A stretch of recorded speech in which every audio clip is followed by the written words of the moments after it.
Hai teman-teman di seluruh Nusantara. Pada kesempatan kali ini saya akan melakukan kelanjutan kembali proses perbaikan modul LG inverter yang mengalami kedip 8 kali kedip. Saya akan tunjukkan bagaimana cara mengatasi perbaikan modul inverter yang mengalami kedip 8 kali tanpa harus mengganti satu set mainboard ini.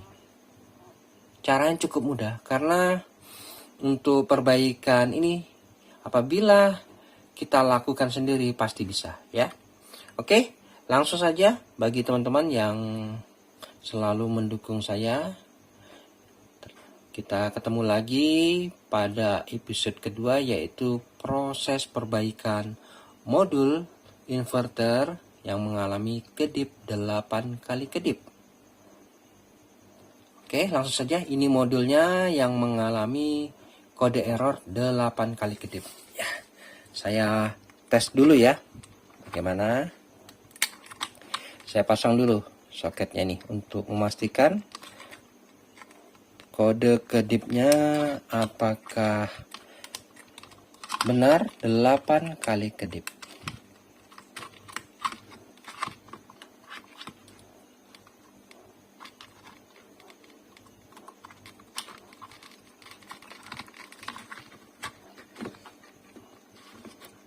Oke, seperti ini. Ini saya berikan sumbernya terlebih dahulu. Untuk melakukan pengetesan, saya tes dulu ya. Tombol switchnya ini sekali, kita lihat. Oke, apakah mesin kompresor bekerja? Kita lihat. Saat ini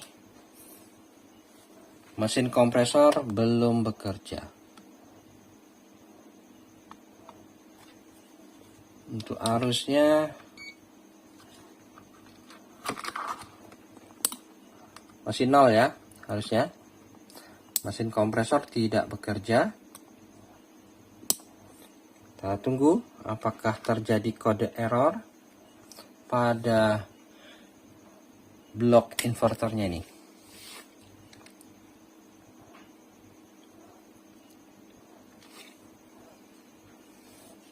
Oke, lihat.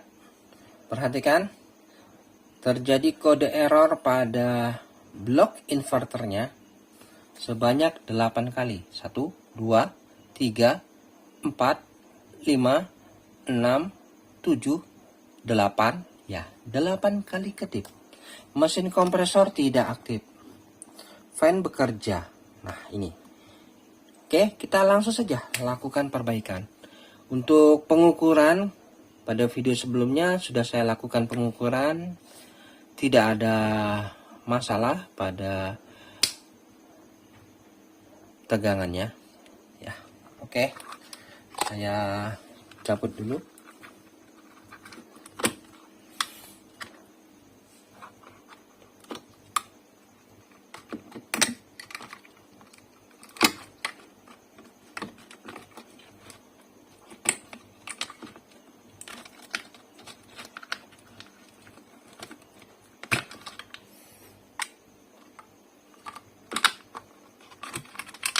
Oke, ini modul yang rusak. Jadi teman-teman tidak perlu mengganti satu set ini karena kerusakannya cukup sederhana ya. Oke, langsung saja saya akan lakukan perbaikan. Oke, di sini saja saya lakukan perbaikannya.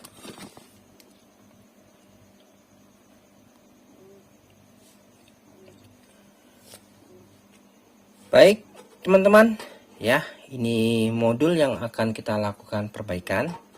Sebenarnya kerusakannya cukup sederhana ya. Jadi permasalahannya itu terjadi komunikasi error antara MICOM utama dengan MICOM pada PCB. Jadi tidak ada perintah ya untuk mengaktifkan IC PM ini. Jadi miskomunikasi, error. Bisa akibat karena tegangan yang tidak hadir, atau mungkin data yang korup. Nah, itu. Untuk melakukan perbaikannya, kita bisa lihat. Jadi cara kerjanya seperti ini.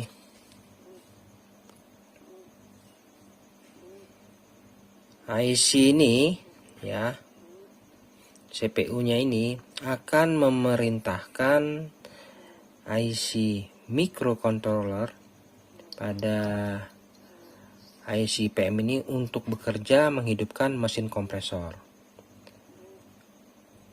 Apabila di sini memerintahkan, namun di sini tidak mengikuti perintah, maka error. Nah, seperti itu.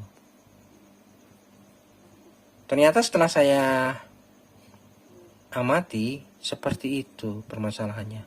Dan di mana letak permasalahannya?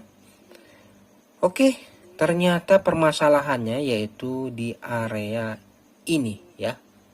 Oke, langsung saja saya lakukan pergantian komponen yang menyebabkan komunikasi error itu. Oke, saya zoom dulu. Nah, ini. Caranya kita lepas dulu yang namanya autocoupler. Nah, ini ya. Untuk pergantian autocoupler, pastikan posisinya ini tepat ya, karena di sini ada titiknya ini, ada titiknya. Nah, ada titik itu adalah pin utamanya ini. Jangan sampai terbalik ya. Oke, saya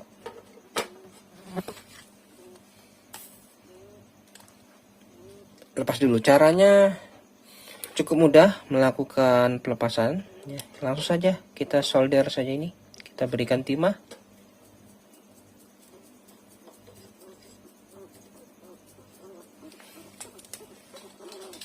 Oke, kemudian bisa kita panaskan sambil kita angkat.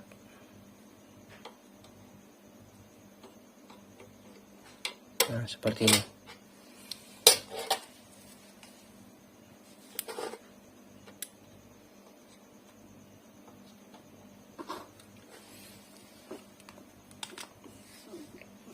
Oke. Nah, ini ya. Ini adalah autocoupler. Ini ada titiknya ini, jangan sampai terbalik ya. Jadi posisinya begini nanti kita masangnya. Ini autocoupler nih bebas ya. Autocouplernya ini bebas, bisa kita ganti yang baru atau cabutan, terserah ya. Semuanya sama saja. Tidak perlu melihat angkanya, ini tidak perlu ya. Oke, saya carikan dulu penggantinya.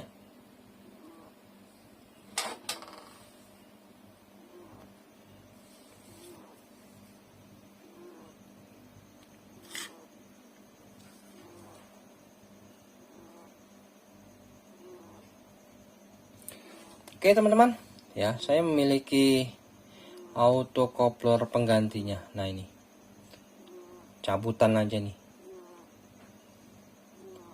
Nah, ini ya, ini yang menyebabkan komunikasi error.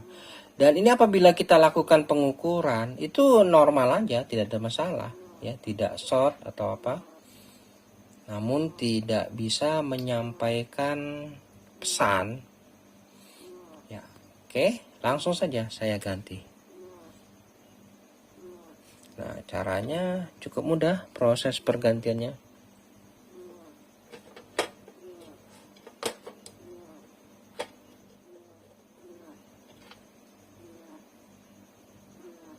Oke, kita paskan dulu salah satu kakinya.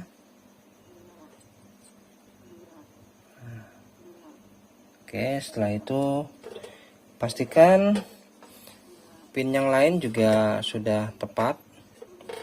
Tinggal kita tekan. baru kita panaskan.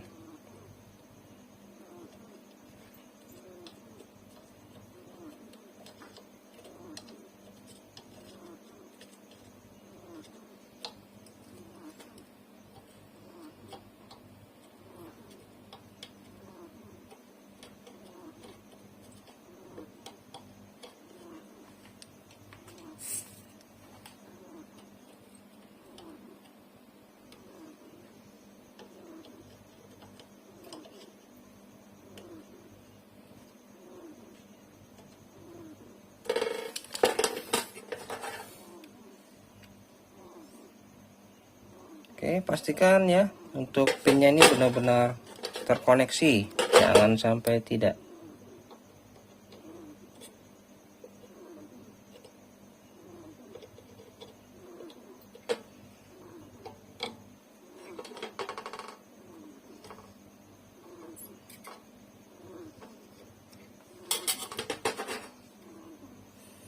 Dan nah, seperti ini ya, sudah terkoneksi ya, sudah ya.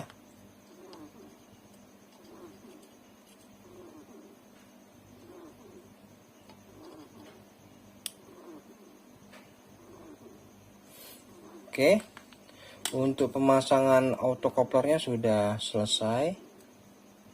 Nah, ini seperti ini, kita ganti yang baru.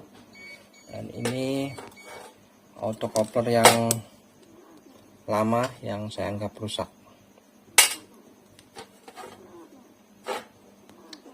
Oke, setelah saya lakukan pergantian autocoupler yang baru, saatnya kita akan tes bagaimana hasilnya ya.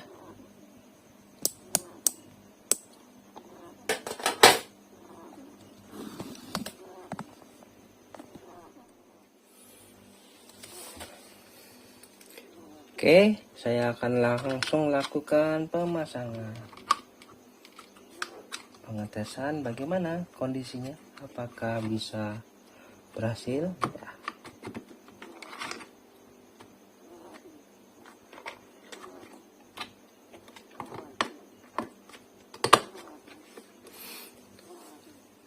Ya, selanjutnya saya pasang ini soket yang menuju kompresor. Kemudian ini soket overloadnya. Ini soket heater. Ini soket motor fan. Nah, ini soket sistem termistornya. Ya, sudah terpasang semua soket. Lalu saya pasang tang ampere untuk melihat berapa arusnya nanti. Nah, oke, siap ya. Saya berikan sumber terlebih dahulu. Nah, kita bisa lihat.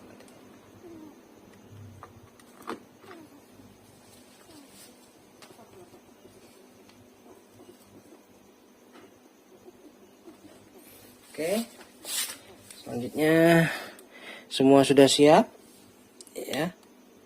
Saat ini arusnya masih di 0 ampere. Saya akan berikan sumber dari PLN.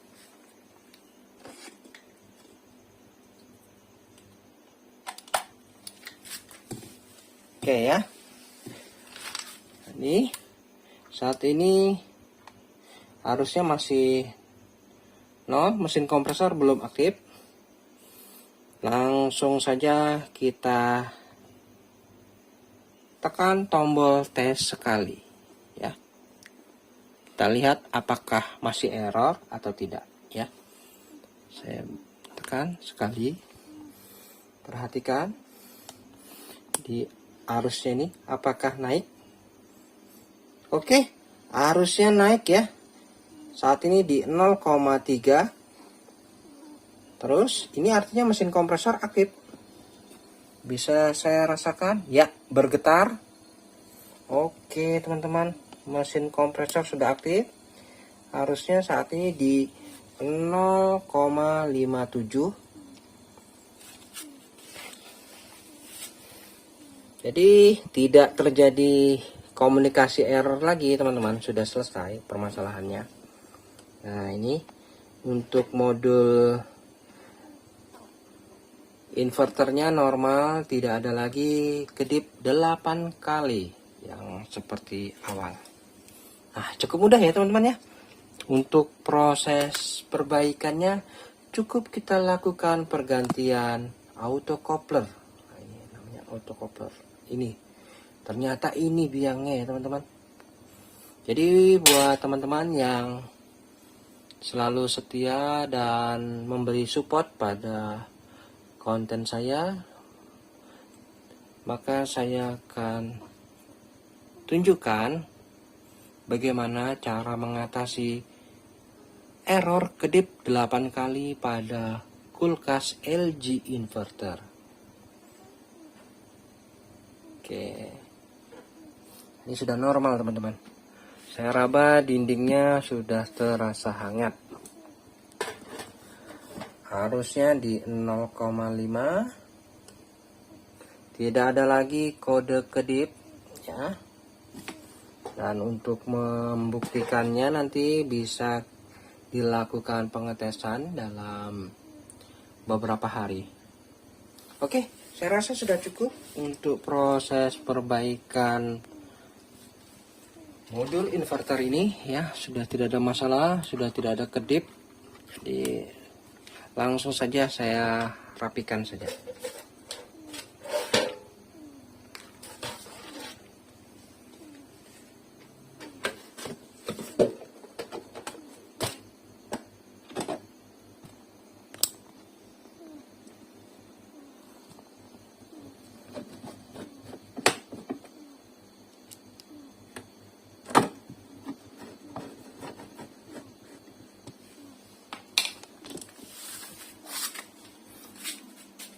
Oke, teman-teman. Untuk proses perbaikan nanti saya akan lakukan pengetesan. Baik, teman-teman. Setelah saya tes, kita cek kondisinya di bagian dinding kanan dan kiri. Pastikan kondisinya hangat. Lalu di ruang freezer, pastikan kinerja fan-nya aktif. Untuk memastikan apakah ini normal atau tidak, saya akan lakukan pengetesan. Saya berikan air mineral pada ruang freezernya. Kita lihat dalam beberapa hari apakah bisa membeku. Lalu di ruang refrigerator. Nah, di ruang refrigerator juga saya lakukan pengetesan. Saya berikan air mineral. Nah, seperti ini ya. Jadi kita bisa lihat nanti dalam beberapa hari bagaimana hasilnya. Oke, kita biarkan saja. Kita cek nanti dalam beberapa hari, sehari atau 2 hari. Kita lihat apakah normal masih ya. Baik, teman-teman. Setelah saya lakukan pengetesan kurang lebih sekitar 1 hari. Bagaimana kondisi kulkas ini? Saya raba di bagian dinding sebelah kanan terasa hangat, pertanda baik ini. Artinya mesin kompresor masih aktif. Lalu kita lihat di ruang freezer bagaimana. Wah, kepulan hawa dinginnya berhamburan keluar. Dipastikan proses pembekuannya sempurna. Bisa dilihat ya, sampai retak-retak begini ya. Jadi untuk proses pembekuan di ruang freezer sudah sempurna. Lalu kita cek lagi di ruang refrigerator. Untuk ruang refrigerator bagaimana? Saya rasakan di raknya ini sangat dingin ya. Oke, air mineralnya juga terlihat butek artinya sangat dingin dan segar. Oke, untuk perbaikan kulkas LG Smart Inverter ini sudah saya anggap selesai. Ya. Baik teman-teman, sampai di sini dulu perjumpaan video saya dan kita akan ketemu lagi pada video-video saya selanjutnya. Sampai jumpa.